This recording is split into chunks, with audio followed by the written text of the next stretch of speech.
అలా విజయ్ దళపతి గోట్ ఎలా అనిపించింది? బాగుంది. క్లైమాక్స్ అయితే ఫుల్ స్టఫ్ ఉంది. సెకండ్కి ఫుల్ స్టఫ్ ఉంది క్లైమాక్స్. అసలు దాంట్లో ఓజే అని తీసుకొచ్చాడు. అది పవన్ కళ్యాణ్ ఓజే లేకపోతే ఇంకో సినిమా ఉందో తెలియదు. బట్ బాగుంది సినిమా అయితే.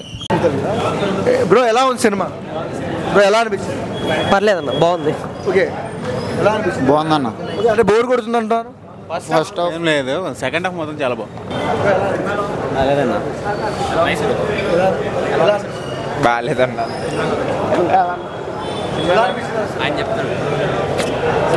Okay bro. ప్లస్ ఏంటి? ప్లస్ అంటే డీఏజింగ్ కాన్సెప్ట్ కొత్తగా ఉంది. స్టోరీ కొంచెం కొత్తగా ఉంది. రివెంజ్ స్టోరీయే, బట్ ఏంటంటే డిఫరెంట్గా తీశారు. సెకండ్ హాఫ్ స్క్రీన్ ప్లే బాగుంది. అంటే డ్యూయల్ రోల్ వర్కౌట్ అయిందా? గ్రాఫిక్స్ ఓకే, అంటే ఫస్ట్ టైం తీశారు కదా, బాగుంది. సినిమాలో ప్లస్ ఏంటి అన్న?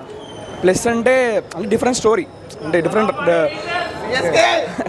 ఇంకోటి సిఎస్కే ఫ్యాన్స్ ఉంటే కనుక చాలా బాగా ఎంజాయ్ చేస్తారు. ఓకే, అంటే 3 hours 3 minutes ఉంది. ఓకేనా? అంత ల్యాగ్ అనిపించలేదు. ఫస్ట్ హాఫ్లో కొన్ని సీన్స్ కొంచెం ల్యాగ్ ఉన్నాయి, but second half is okay.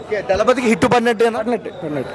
ఎలా అనిపించింది? పర్లేదండి, బాగా. ప్లస్ ఏంటి? ఒకటే ఎలా అనిపించింది? పర్లేదు, ఓకే.